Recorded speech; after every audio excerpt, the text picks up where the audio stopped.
According to Merriam-Webster, the definition of diversity is the state of having people who are different races or who have different cultures in a group or organization.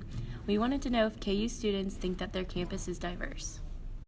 Do you think that KU's campus is diverse? Yes. KU's campus to be diverse?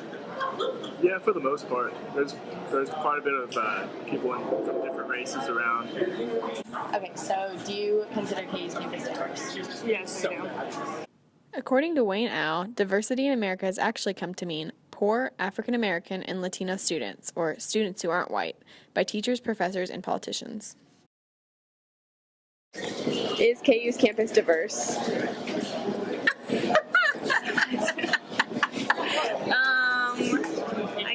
In some ways, not as much as it should be. According to the Office of Institutional Research and Planning, KU's total enrollment in 2015 broke down into 129 American Indians, 1,015 Asians, 976 African Americans, 1,520 Latinos, 8 Pacific Islanders, 3,827 people of other races, and 17,233 white students.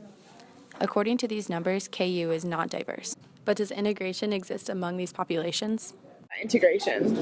So for those, for the diversity that is here, is it integrated well? No, I don't believe so. I feel like, yeah, it's definitely very separated. You'll see certain kind of pods sitting together, certain minorities sitting together, but they're definitely not really integrated. So in my hall especially, I feel like there is still some places where it's not, but in my college probably have a new multicultural chair, and she's done an awesome job of including everybody and making sure that we all have a voice and all have an opinion. Sometimes they equal each other, they separate out from each other more often than none. So I want them to interact with each other a little bit more. That's More integration. yeah, just more integration. Yeah.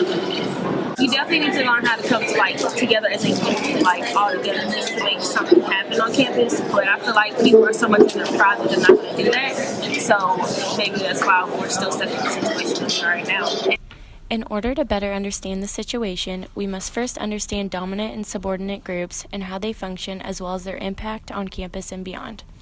According to Beverly Tatum, a dominant group is one that sets parameters in which subordinates operate. Dominant groups hold the power and authority in society and determine how that power and authority is used. So on KU's campus, the interests and concerns of white students are inherently catered to because they are the dominant group.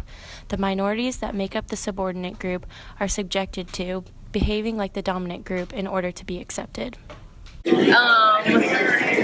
Just because they look like I'm crazy anyway, so I just refuse to approach that person. This is how I am. Yeah, and it's why is that? Why do we have to feel that way? Why do we have to think like that? We can't walk up to somebody randomly and say, hey, I want to be your friend, especially if they're from the other race. Why? Of course, I feel comfortable talking to somebody who's the same race as me, but why can't I feel just as comfortable talking to somebody who's not the same race? People of the dominant group choose to act colorblind to the realities of those in the subordinate group in order to avoid being labeled as racist. However, the definition of racism, according to Tatum, is an institutional difference in the treatment of people of color versus those who are white.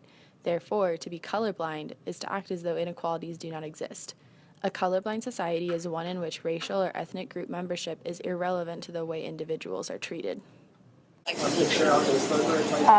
would say both, kind of, because it is a racial thing and then a culture thing and what everybody believes and what they believe in. So personally, how often do you interact with people who are different culture-wise or different race? I would say every day. I have best friends that are different cultures and different races than me, and it's fine. They get along fine and everything. We've discovered that racial diversity and integration at KU is an apparent issue that can only be changed if dominant group members decide to change the pattern of how behavior is socialized. Every person is socialized to claim certain values based on individuals and communities who have had a role in teaching them. To change the attitudes of college students today on campus, it is necessary for teachers to tell the whole story to students in their formative years. Diversity is something we've addressed specific to race in this documentary. However, dominant and subordinate groups go beyond this into areas such as gender identity and social class groups. How will you as a teacher speak value and importance into each group?